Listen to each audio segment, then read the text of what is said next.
Hello. In this video, I show you how to install Proxmox VE by using two methods. At the end of this workflow, I will have a Proxmox host ready to run virtual machines. The first method for installing Proxmox is to use the Proxmox ISO image and deploy Proxmox as a Debian-based appliance. First of all, download the Proxmox ISO installation image from the Proxmox website. Go to the Downloads section, click Proxmox Virtual Environment and select ISO. Select the latest stable version of Proxmox VE and click Download. Wait until the ISO file is downloaded. The Proxmox ISO file has finished downloading and is stored in /home/user1/downloads. Let's go to the Downloads directory in the console or terminal. Write this ISO image to a USB flash drive or optical DVD media. Then, you can boot from this bootable medium and install Proxmox VE. I will write a bootable USB flash drive. You need the root privileges to write a bootable USB flash drive using the downloaded ISO image. Go to the directory that contains the downloaded Proxmox installer ISO image file. View the block devices with the ls-block command to check the device name of the USB flash drive. /dev/sdb is my 16GB USB flash drive. Check the mounted file systems with the df-h command. If your USB flash drive is mounted to a certain directory, you need to unmount this flash drive before writing the bootable image. My USB flash drive is not mounted to a directory, and I can proceed and write the bootable Proxmox image. Use the dd or data duplicate utility to write a bootable USB flash drive from the ISO image. This is my command.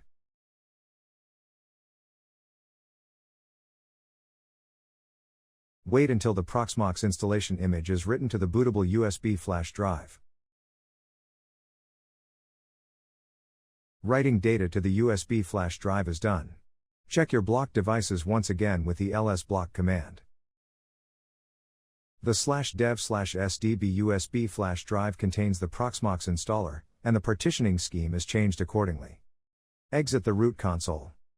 This is how the prepared USB flash drive appears in the graphical user interface. It has the PVE disk label. Insert the USB flash drive into a server and boot from this device to install Proxmox. After booting the Proxmox installer, you can see the options for choosing the installer interface. I select the terminal UI for Proxmox installation because this option has the highest compatibility. Wait until the installation environment is loaded. Read and accept the Proxmox Virtual Environment End User License Agreement. Select a target disk and file system to install Proxmox. Hit Advanced Options. Let's select ZFS as a file system used to install Proxmox and store VM files.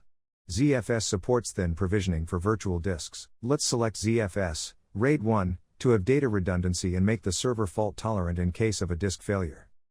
My server has two 60GB disks and one 55GB disk. I use two 60GB disks for ZFS and RAID 1. Hit OK to save settings. Hit Next to continue. Select a country, time zone, and keyboard layout. I select English, United States. Enter a root password, confirm this password, and enter your email address. Select a network interface for Proxmox management. Specify a host name. Enter the IP address of the Proxmox host, network mask, gateway, and DNS server address. Verify the configuration summary for Proxmox installation. Select Automatically Reboot after successful installation. If everything is correct, hit Install. Wait until Proxmox is installed. The server will reboot after the Proxmox installation. After installing Proxmox and rebooting the server, you can see the console and the login prompt. You can log in as root by using the root password set during the Proxmox installation. I have installed Proxmox based on a lightweight Debian-based Linux distribution. You can manage the server in the command line. Proxmox also provides a friendly graphical user interface that you can access in a web browser. Enter the IP address of your Proxmox host and port 8006 in the address bar.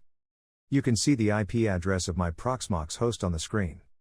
When you see the certificate warning, click Advanced and hit Accept the risk and continue. Enter the credentials specified during Proxmox installation to log in to the web interface. The username is root and the password is your password that you specified during the installation. The warning message notifies me that I don't have a paid Proxmox subscription for technical support and premium updates. Click OK to close this message. Now, you see the web interface of Proxmox VE management. Proxmox using the first method is completed. However, you may need to configure a VM network to work with virtual machines. A bridged VM network is created by default when installing Proxmox using the ISO image with the first method. I will show how to finish initial Proxmox configuration after demonstrating the second Proxmox installation method. Before I proceed, let me quickly tell you about NAKIVO Backup and Replication and how it can help you protect your Proxmox workloads. NAKIVO Backup and Replication is a comprehensive data protection solution that you can use to protect all your workloads from a single pane of glass, whether it's Proxmox, Hyper-V, VMware, Nutanix, physical servers or Microsoft 365. Backups are fast, thanks to the integration of native APIs to create incremental backups. Backups can be protected against cyber threats like ransomware with immutability and encryption. Once a backup is created, you have multiple instant recovery options from instant VM recovery to instant recovery of Microsoft application objects. You can learn more about the solution by going to www.nakivo.com. Now let's proceed with method 2, which involves installing Proxmox on Debian Linux manually. You need to use the command line, or console, for installation. Open the console, or terminal, in Debian Linux. You should run the commands with root privileges for pre-installation server configuration and the installation process. By default, sudo is not configured properly on Debian. Let's use the su- command to configure sudo. I need to edit the etc sudoers file and set the correct permissions for my user. My username is user1. Open the etc sudoers file with the built-in text editor Nano or with the advanced text editor Vim. Add a line with the following content, all equals all : all. Where user1 is the name of the user. Save changes and exit the text editor. You can exit the root console. Now, check whether the sudo command works. I have the root console with sudo and can move on to Proxmox pre-installation configuration of Debian. Install NetTools to check the network parameters. I need to configure a static IP address on the Debian server. The IP address obtained via NHCP is not suitable in this case. Run the ifconfig command to check the current IP configuration. As you can see in the output, my network interface is ins33. You can see my obtained IP address. Edit the network configuration by editing the network configuration file. Open etc network interfaces in a text editor. Enter the manual configuration for the appropriate network interface. I am setting a static IP address for the network interface called ins33. This is my new static IP address. Then the network mask, the broadcast IP address, and the gateway. The name server, or DNS server, is the same. Save changes to the configuration file and quit the text editor. Restart the network manager after making the changes to the network configuration. Check the network configuration with ifconfig. The new network configuration has not been applied yet. Edit the network manager configuration and define that the network manager must be used for managing network interfaces. Open etc/networkmanager/networkmanager.conference in your text editor. Edit the line and change managed equals false to managed equals true. Save the configuration changes and exit the text editor. Restart the networking service. Check whether the new network configuration has been applied. Try the ifup command for the interface. You can also reboot the server for the changes take effect. If you don't want to reboot the server, there is another way to edit and apply the new IP configuration. Run the nmtui command to run the utility. This utility can be used to edit the network configuration with the sudo graphical user interface directly in the Linux console. Select Edit a connection and press Enter. Select the needed network interface and press Enter. If I select ins33, I see that the new IP address I set earlier is displayed on this screen. Change the IPv4 configuration from automatic to manual. Hit OK to save changes and exit to the previous screen. You can also check the interface managed by ifup down. However, the network manager is a level above the ifup and ifdown tools. For lack of a better term, network manager is able to orchestrate the tools from the levels below in order to accomplish higher level tasks like internet connection sharing with additional ease compared to just using the tools from the levels below. Go back to the parent screen. Select OK and press Enter to quit. We can check the network configuration file once again. Check the network configuration with ifconfig. The new network configuration with the static IP address has been applied successfully. Ensure that the hostname of the Debian server is resolved to the IP address before starting Proxmox installation. Open etc hosts in a text editor. Add a line that includes the static IP address set earlier for the Debian server. List the hostname and the fully qualified domain name. Save the changes to the file and quit the text editor. Ping the hostname of your Debian server to check whether the hostname is resolved to an IP address on this host.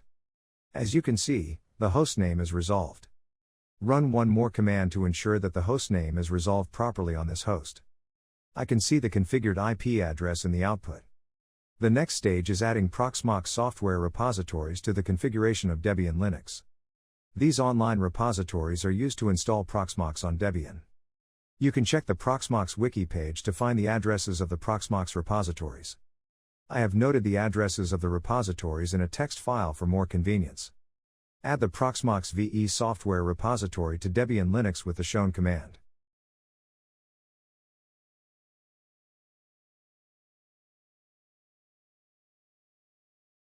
Add a repository key for the Proxmox repository.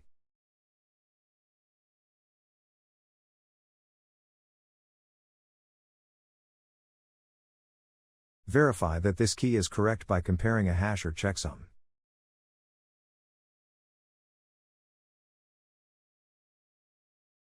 Update your software repository tree in Debian after adding the Proxmox repository.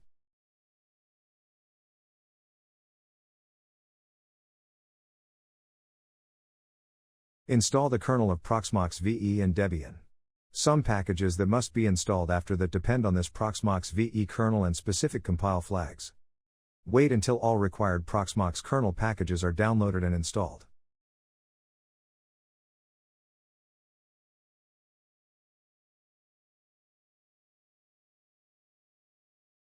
Reboot the system to ensure that the system is booted with the Proxmox VE kernel components.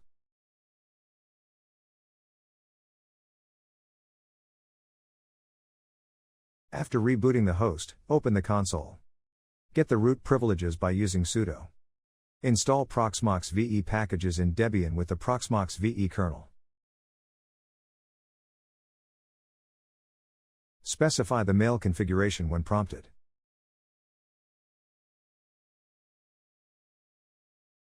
Remove the Debian kernel.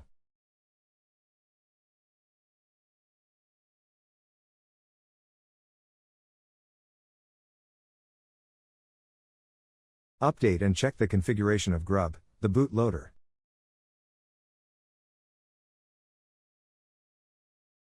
If you're not using multiple operating systems on the server where Proxmox is installed, that is, dual boot, it is recommended that you delete the OS/prober package.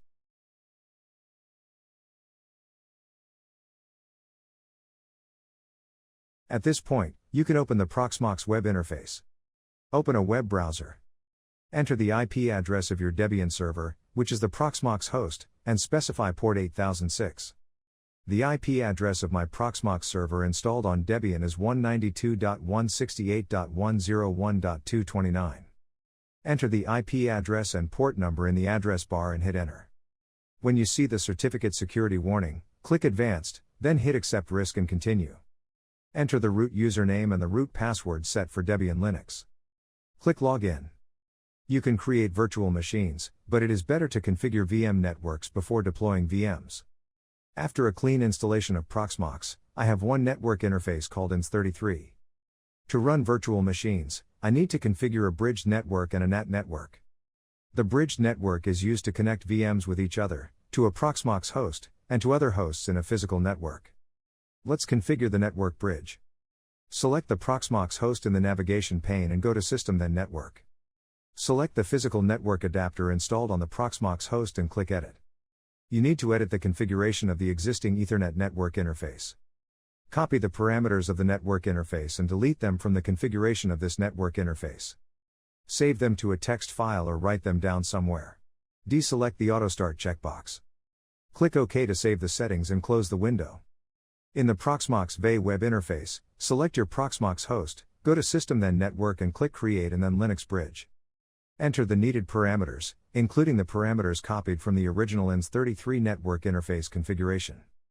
VM Bridge 0 is the name of the bridged network interface. I set the IP address and net mask of this interface to 192.168.101.229/24. The gateway is shown for my bridged interface configuration. In the bridge ports field, enter the name of your network interface that was used initially before configuring a network bridge. I use INS33 for this purpose. Adjust the parameters according to your environment. Click Create. The bridged network interface based on INS33 has been created. Open the Linux console on the Proxmox host and reload the networking service to apply the edited network configuration. Run the service networking restart command to restart the networking service. You can also run the ifup command or reboot the host. Check the configuration of network interfaces in the etc networking interfaces configuration file. I can see the old configuration. Let's reboot the host. I am checking the network configuration once again after rebooting the Proxmox host. The network configuration has been applied successfully. We can see the lines that configure the bridged network interface VM bridge 0. The lines used to configure a standard network interface INS33 are no longer present in this configuration. You can add the lines to configure a bridged network interface directly to this configuration file without using a Proxmox web interface. Using the command line in this configuration file is a universal method to configure a network bridge in Linux, including a Proxmox server. This is an alternative to using the Proxmox web GUI. As my configuration is correct, I can close this network configuration file. The bridged network can now be used as a VM network. Now, I will shut down the Proxmox host based on Debian Linux to install the second network adapter. I will use the second network adapter to configure a NAT network for virtual machines. A NAT network is a routed network. Thus, VMs will have their own network but will be able to access external networks. Hosts in the physical network will access virtual machines in their VM network as well.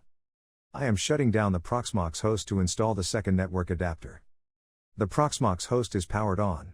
The second network adapter is installed. Let's check the available network interfaces with ifconfig. The name of the newly added network interface is INS36. Our bridged network interface VM bridge 0 is configured properly. Open the etc network interfaces configuration file in a text editor to edit the network configuration. The network interface configuration for a NAT network for VMs is a little more complex than that of a bridged interface. However, I also need to create a bridged network interface based on the second network adapter in INS36. You cannot use a graphical user interface to create the NAT network, and can only use the command line interface. I am adding the lines to create the second bridged interface called VM Bridge 1 based on the second network interface INS36. Adjust the configuration, such as IP addresses and interface names, based on your environment.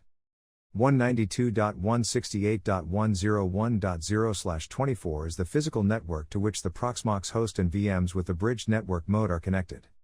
Let's create the 10.10.101.0/24 network as a virtual network for VMs running behind the router in the NAT network mode. The Proxmox host will act as a router for these VMs. 10.10.101.229 is the IP address of the bridged network interface based on INS36 on my Proxmox host.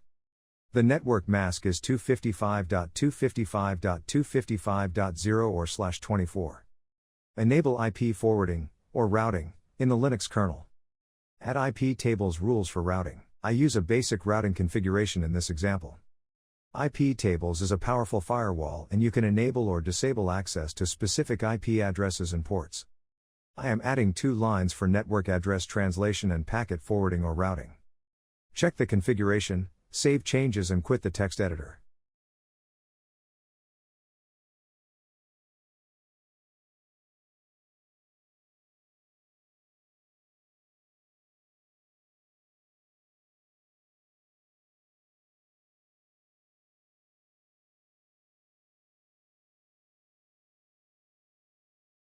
Enable the second bridged interface created for connecting VMs using the NAT networking mode. VMs use this bridged connection similarly to a virtual switch that is connected to the server's network interface in a virtual network, and then the router with IP tables is used for connecting to external networks. For more complex configurations, you may also need to add routes to the routing table.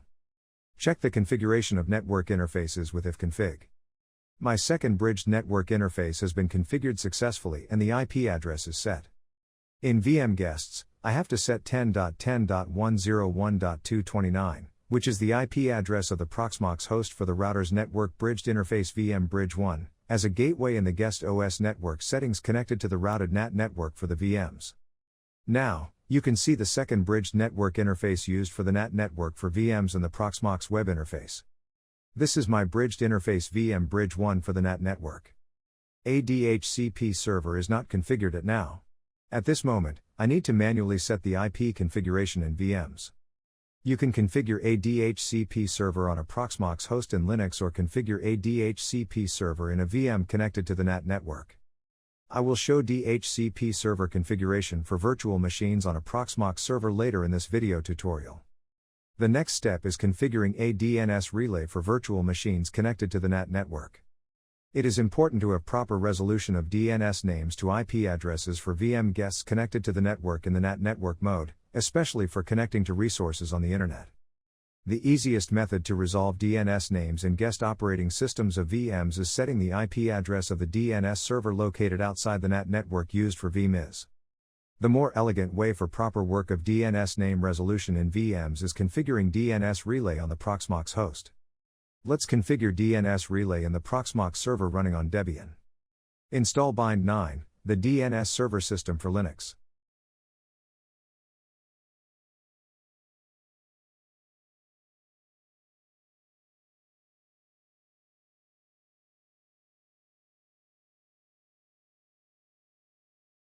It seems that there is a DNS issue after I configured the NAT network.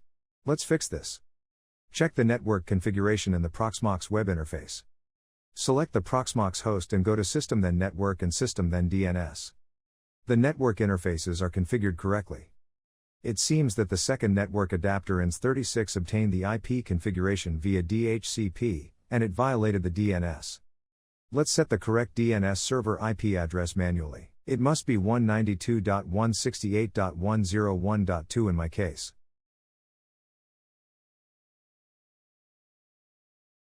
Open etc network interfaces. Add the public DNS server powered by Google for better DNS resolution reliability of the Proxmox host. In the DNS name servers line, add 8.8.8.8. You can do this for a bridged network interface. Save changes and exit. Now, DNS should work on my Proxmox host. It is better to restart the networking service before checking the DNS name resolution once again.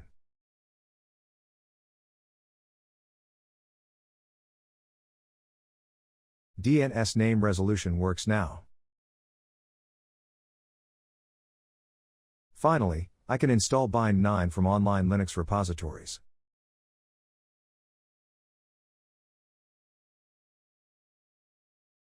Edit the Bind 9 configuration file. Add a new zone for DNS relay configuration. Replace domain name.com with the domain for which you want to relay DNS queries. You can also use the .dot to forward all DNS queries. 8888 and 8844 are public DNS servers powered by Google. You can replace them with the IP addresses of the DNS servers you want to forward queries to.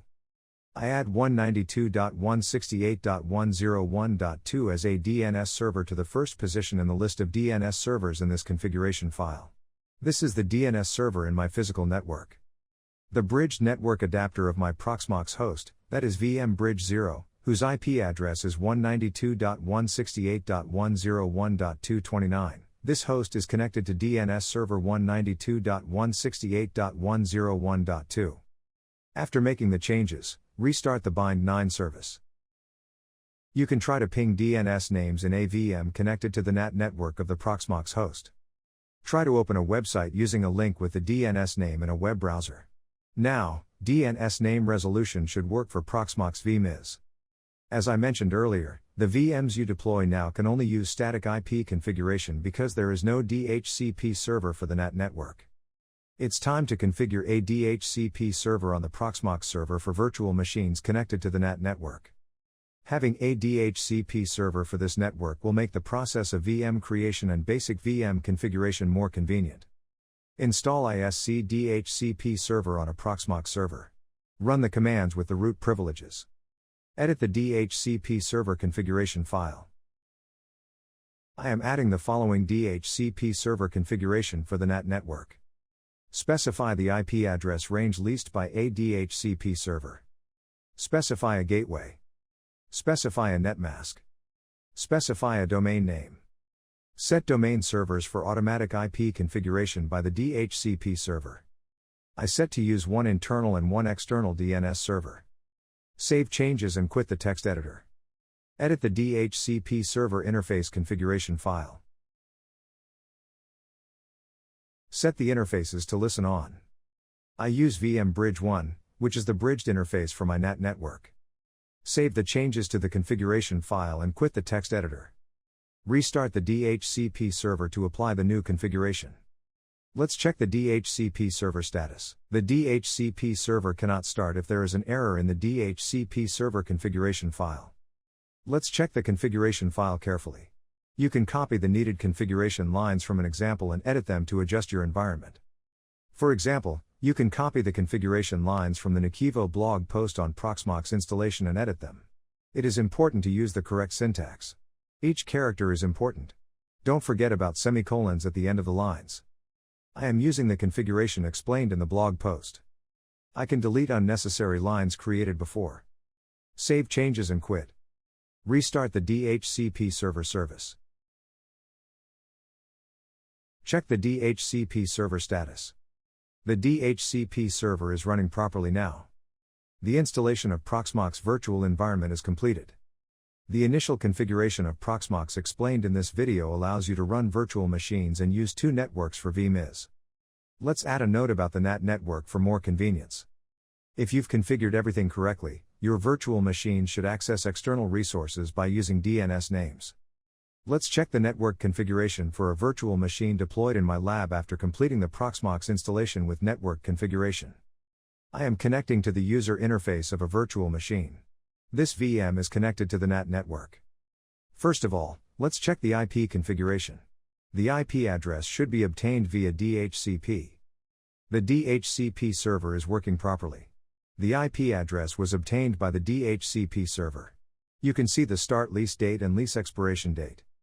Next, I'm going to check the routing of the NAT network and DNS name resolution. The easiest way to check this is to ping the DNS name of the external host, for example, google.com. As I did not configure strict IP tables firewall rules in my lab, other resources using other network protocols are also accessible from VMware. For example, we can open an SMB network share in Windows Explorer or an external website in a web browser. Proxmox installed in my lab is working properly. And this is the end of the video tutorial. Make sure to subscribe and like this video. Don't forget to protect your data wherever it resides, whether in virtual environments, in the cloud or on physical servers. NAKIVO Backup and Replication is a universal backup solution that delivers flexible deployment on different platforms, fast and efficient backups and instant recoveries for the shortest recovery objectives. You can use the solution for fast and reliable agentless Proxmox VE backups that work at the host level. This way you don't need to install software agents on each VM and can make the most of virtualization benefits while protecting your data. You can easily try the solution in your own environment by downloading the free trial and get access to all the advanced backup, disaster recovery and ransomware protection features for 15 days.